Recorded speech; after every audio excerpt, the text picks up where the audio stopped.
Hello everyone, welcome to my YouTube channel digital Gyan Kosh. कैसे हैं आप लोग? आज हम इस वीडियो में 5 ऐसे अपडेट्स के बारे में बात करेंगे जो इग्नू स्टूडेंट्स के लिए बहुत ही इम्पोर्टेंट है।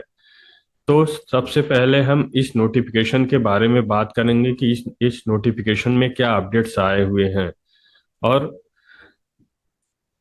इग्नू जनवरी 2024 का री रजिस्ट्रेशन जो चल रहा है, कौन से स्टूडेंट एलिजिबल हैं, कौन से स्टूडेंट नहीं एलिजिबल हैं, किनको अभी करा लेना चाहिए, और री रजिस्ट्रेशन का पेमेंट करने से पहले कौन कौन से डॉक्यूमेंट चेक कर लेना चाहिए, क्या सावधानी बरतनी चाहिए। और सबसे इम्पोर्टेंट, इग्नू एग्जाम दिसंबर 2023 का जो भी एग्जाम आप दे रहे हैं उसमें मैक्सिमम मार्क्स इग्नू के परीक्षा में कितना मिल सकता है आपको। तो आज मैं आपको लाइव प्रूफ दिखाने वाला हूं और आपका जितना भी डाउट है इग्नू परीक्षा को लेकर सारा क्लियर हो जाएगा, जो भी भ्रम है सारा दूर हो जाएगा। तो वीडियो में बने रहिए और वीडियो को लास्ट तक देखिए, और चैनल पे नए हैं तो चैनल को सब्सक्राइब कर ले, जिससे इग्नू से रिलेटेड जो भी वीडियो मैं अपलोड करूं उसका नोटिफिकेशन आपको तुरंत मिल सके। तो चलिए मैं आप बात करता हूँ इग्नू के प्रोजेक्ट कैसे बनाया जाता है। सबसे पहले मैं बात करूंगा इग्नू में प्रोजेक्ट कैसे बनाया जाता है। प्रोजेक्ट बनाने के लिए सिनाप्सिस कैसे अप्रूव करवाना है, और सिनाप्सिस प्रोजेक्ट के लिए गाइड किसको ले सकते हैं, कौन से टीचर आपके गाइड बन सकते हैं, और सिनाप्सिस कहाँ जमा होता है, कितने दिनों में उसका अप्रूवल आता है, प्रोजेक्ट कब जमा होता है, और उसका वाइवा आप कब हो शेड्यूल होता है, और आपको इन्फॉर्मेशन वाइवा के लिए कैसे मिलता है। तो ये देख लीजिए, 8 फरवरी 2023 को एक गाइडलाइन आई हुई थी आरएसटी रीजनल सर्विस डिवीजन के द्वारा कि एमकॉम का जो एमसीओपी 001 प्रोजेक्ट है उसका सिनाप्सिस बनाने के लिए किसको आप गाइड बना सकते हैं। पहले उसके बारे में हम जान लेते हैं, क्योंकि सिनाप्सिस आप बनाने जाएंगे तो उसके लिए एक टीचर होना चाहिए प्रोजेक्ट में जो गाइड करता है कि कैसे बनाना है, क्या कंटेंट आपको डालने हैं। तो जो प्रोजेक्ट सिनाप्सिस होता है स्टूडेंट के द्वारा बनाया जाता है और गाइड के हेल्प से। तो जो प्रोफार्मा होता है सिनाप्सिस का, उस पे स्टूडेंट का सिग्नेचर होता है और गाइड का भी सिग्नेचर होता है, डेट के साथ होता है किस डेट में गाइड ने साइन किया है। तो इस प्रोफार्मा कैसा होता है मैं अभी आपको वीडियो में आगे दिखाने वाला हूँ। और जो गाइड आप लेंगे उसका बायोडाटा भी लगाना होता है, और जो बायोडाटा रहेगा उस पे गाइड का साइन होता है और डेट के साथ होता है साइन। ये लिखा हुआ duly signed in original by the guide along with date. तो डेट के साथ ओरिजिनल साइन इग्नू के जो गाइड बनते हैं प्रोजेक्ट के उसका साइन होता है बायोडाटा पर उनका कि ये ओरिजिनल ही बायोडाटा है। बहुत सारे स्टूडेंट फोटोकॉपी लगा देते हैं बायोडाटा गाइड का, तो वो नहीं चलेगा।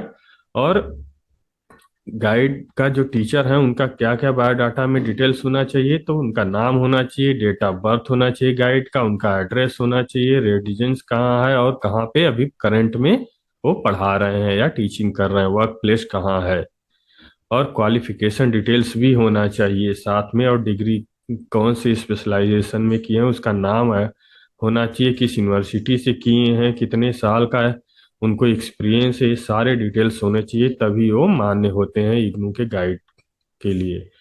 और अगर आप एक बार आपका सिनाप्सिस बन गया, बायोडाटा गाइड सही है, बायोडाटा का गाइड सही है, तो आप इसको अपने रीजनल सेंटर पे खुद ले जाकर जमा कर सकते हैं, या तो पोस्ट से भेज सकते हैं, या अगर रीजनल सेंटर आपको कोई ईमेल आईडी दिया है, कोई और माध्यम गूगल फॉर्म दिया है, तो उसमें आप जमा कर सकते हैं। इसके अलावा कौन आपका गाइड बन सकता है, क्या एलिजिबिलिटी क्राइटेरिया है, तो यहाँ पे देख लीजिए कौन एलिजिबल है। एमकॉम के लिए कॉमर्स का टीचर होना चाहिए, और सबसे इम्पोर्टेंट इग्नू का भी टीचर होना चाहिए, जिनको एकेडमिक काउंसलर बोलते हैं। तो अगर इग्नू में वो एकेडमिक काउंसलर नहीं है, उनके पास एकेडमिक काउंसलर कोड नहीं है, तो आपके गाइड नहीं बन सकते हैं। और उनके पास 5 साल का कॉमर्स या मैनेजमेंट में पीजी में टीचिंग का एक्सपीरियंस भी होना चाहिए। ये सारी चीज होनी चाहिए। और फीडबैक और कम्युनिकेशन कैसे होता है after the project synopsis is evaluated. जो भी आपका इवोल्यूशन के बाद अप्रूव या नॉट अप्रूव्ड होगा, रीजनल सेंटर आपको 2 से 3 महीने में इसका सूचना देगा कि आपका सिनॉप्सिस अप्रूव हो गया है या नॉट अप्रूव हो गया है, मतलब आपको इसका अपडेट देगा। इसके अलावा in case the project guide is not approved by the synopsis evaluator, मतलब आपका अगर गाइड बदल जाता है सिनॉप्सिस के समय जो आप गाइड लगाए थे, अगर प्रोजेक्ट के समय गाइड अवेलेबल नहीं है या मना कर देता है, तो आपको नया प्रोजेक्ट प्रपोजल आपको सबमिट करना फ्रेश और नए गाइड का सिग्नेचर के साथ करना है। इसके अलावा अगर स्टूडेंट अपना गाइड बदलना चाहता है तब भी आपको नया प्रोजेक्ट प्रपोजल पहले सबमिट करना है, वो अप्रूव हो जाएगा तब आपको नया प्रोजेक्ट जमा करना पड़ेगा। रीसबमिशन ऑफ प्रोजेक्ट सिनॉप्सिस कैसे होता है? इन केस अगर आपका प्रोजेक्ट नॉट अप्रूव्ड हो गया तो आप जो नया सिनॉप्सिस जमा कर रहे हैं पुराने रिजेक्टेड सिनॉप्सिस का भी एक कॉपी लगाना होता है नए सिनॉप्सिस के साथ, तभी आपका सिनॉप्सिस जमा होगा। और इसके अलावा यहाँ पे लिखा हुआ timeline completion of evolution process में भी, मतलब जो इवोल्यूशन होता है सिनॉप्सिस जमा करने का, वो 15 से 20 दिन में चेक हो जाता है और आपका रीजनल सेंटर आपको इन्फॉर्म करता है कि आपका सिनॉप्सिस अप्रूव हो गया है, वो आप प्रोजेक्ट बना के जमा कर सकते हैं। तो इस तरह से इस पीडीएफ को मैं अपने टेलीग्राम पे डाल दूंगा, वहां से आप पूरा डिटेल्स में इसको और अच्छे से पढ़ सकते हैं। इसके अलावा प्रोजेक्ट का जब बनाएंगे MCOP 001 प्रोजेक्ट, तो आपको कहाँ भेजना है तो मैं आपको यहाँ पे दिखा दूं। को आपको दिल्ली मैदानगढ़ी में भेजना है, इस एड्रेस पे भेजना है। और MCOM OL जो ऑनलाइन पढ़ाई कर रहे हैं स्टूडेंट, उनको LMS पोर्टल पे जो उनका लॉगिन आईडी दिया हुआ है वहाँ पे अपलोड करना है स्कैन करके एक पीडीएफ बना के। इसके अलावा को क्या क्या गाइडलाइन होती है, कैसे आपका प्रोजेक्ट बनाना है, क्या क्या उसमें डिटेल्स होना चाहिए, तो ये सारी चीजें, यहाँ सर्वे कैसे करना है, ये सारा रिपोर्ट कैसे लगाना है, ये सारा चीज दिया हुआ है, इसी के लिए गाइड होता है। वो आपको पढ़ के अच्छे से डिटेल्स में बता देंगे। तो इसका पीडीएफ मैं वहाँ पे अपलोड कर दूंगा, वहाँ से आप डाउनलोड कर सकते हैं हमारे टेलीग्राम चैनल से। अब बात करते हैं जनवरी 2024 में जो री रजिस्ट्रेशन चल रहा है उसको कैसे आप कर सकते हैं। तो उसके लिए सबसे पहले इग्नू की वेबसाइट पे जाएंगे, रजिस्टर ऑनलाइन पे जाएंगे, यहाँ री रजिस्ट्रेशन का जो पोर्टल है यहाँ पे क्लिक करेंगे तो कुछ इस तरह से री रजिस्ट्रेशन का पोर्टल ओपन हो जाएगा। उस ये है इग्नू ऑनलाइन rr.ignu.ac.in। ये जनवरी 2024 का री रजिस्ट्रेशन या सेकेंड ईयर में एडमिशन शुरू हो गया है। जो भी जनवरी 2023 में अपना मास्टर और बैचलर प्रोग्राम में स्टूडेंट एडमिशन लिए हैं उनके लिए सेकेंड ईयर में एडमिशन शुरू हो गया है 5 दिसंबर से, और उसका लास्ट डेट 29 जनवरी तक है। तो आप अपना री रजिस्ट्रेशन करा सकते हैं। यहाँ पे मैं आपको बता दूं कि कौन कौन सी सावधानी बरतनी है। जैसे पहला सावधानी ये है कि अगर आप पेमेंट कर देते हैं तो आप कम से कम 24 घंटा वेट करें, दोबारा पेमेंट इमीडिएटली न कर दें, क्योंकि पेमेंट अपडेट कर होने में आपके डिटेल्स में कभी कभी कुछ समय लग जाता है। तो यहाँ पे लिखा हुआ please do not make the second payment immediately, please wait for a day, मतलब एक दिन का वेट कर लें तभी आप दोबारा पेमेंट करें। और अगर आप साइबर कैफे से भरवा रहे हैं अपना फॉर्म तो कोर्स अपना जरूर चेक कर लें। और पेमेंट का जो होता है रसीद आता है पेमेंट करने के बाद, उसका प्रिंट आउट जरूर ले लें। सबसे ध्यान दें कि जब भी री रजिस्ट्रेशन करेंगे अपना कोर्स ध्यान से चुनें, क्योंकि एक बार अगर आपने री रजिस्ट्रेशन कर लिया, पेमेंट कर दिया, तो आपका री रजिस्ट्रेशन का कोर्स नहीं बदलता है, ये जरूर ध्यान दें। और जो भी स्टूडेंट का अभी तक इस पोर्टल पे रजिस्ट्रेशन नहीं हुआ है उसके लिए मैं एक वीडियो बनाया हूँ, उसको आप देख सकते हैं कि कैसे यहाँ पे रजिस्ट्रेशन करना है, कैसे स्टूडेंट पोर्टल में रजिस्ट्रेशन करना है। क्योंकि अगर नए स्टूडेंट हैं तो आपको पहले री रजिस्ट्रेशन करवाना हो, री रजिस्ट्रेशन न्यू रजिस्ट्रेशन पे क्लिक करना है और आपको लॉगिन आईडी पासवर्ड नया बनाना है। एडमिशन के समय लॉगिन आईडी पासवर्ड जो बनाया तो वो काम नहीं करता है। अगर आपने बना लिया है तो यहाँ पे इनरोलमेंट नंबर और पासवर्ड डालकर कैप्चा कोड डालकर लॉगिन करेंगे तो आपको री रजिस्ट्रेशन करने का ऑप्शन वहां पे दिखाई देगा स्टूडेंट पोर्टल पे। इसके बाद अब हम बात करते हैं इग्नू एग्जाम दिसंबर 2023 के बारे में, कि इग्नू के एग्जाम में मैक्सिमम मार्क्स आपको कितने मिल सकते हैं। तो जैसा आप लोग जान रहे हैं कि दिसंबर 2023 का एग्जाम जो है अभी चल रहा है 1 दिसंबर से, तो बहुत सारे स्टूडेंट को एक कन्फ्यूजन होता है, भ्रम हो जाता है। बहुत सारे लोग आपस में ये बात करते हैं कि इग्नू की कॉपियां बहुत ही कम नंबर दिए जाते हैं चाहे कितने भी अच्छे से लिख लें। तो मैं आपको आज इस लाइव प्रूफ में आपका सारा भ्रम दूर करने वाला हूं कि आप अगर अच्छे से लिखेंगे तो आपको बहुत ही अच्छे मार्क्स मिल सकते हैं। और मैक्सिमम मार्क्स कितनी मिल सकते हैं मैं आपको ये भी दिखाने वाला हूँ।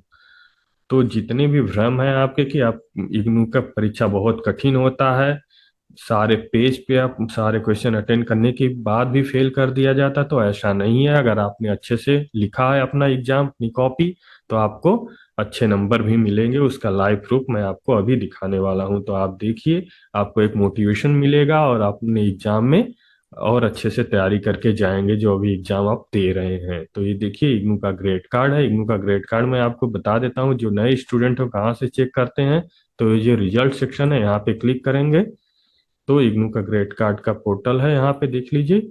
इग्नू ग्रेड कार्ड, यहाँ पे क्लिक करेंगे तो इग्नू का ग्रेड कार्ड देखने के लिए, जिसको आप मार्कशीट बोलते हैं, यहाँ से कौन से प्रोग्राम कर रहे हैं, जैसे बीसीएमसीए कर रहे हैं तो ये सिलेक्ट करेंगे। बीए पुराने स्टूडेंट तो यहाँ से देखेंगे। सीबीसीएस में मतलब बीए बीकॉम बीएससी जो कर रहे हैं यहाँ देखेंगे। इसके अलावा जो मास्टर प्रोग्राम के स्टूडेंट हैं, यहाँ से सिलेक्ट करके और अपना यहाँ इनरोलमेंट नंबर डालेंगे और सर्च पे सबमिट करेंगे, तो इस तरह से इग्नू का ग्रेड कार्ड ओपन हो जाएगा।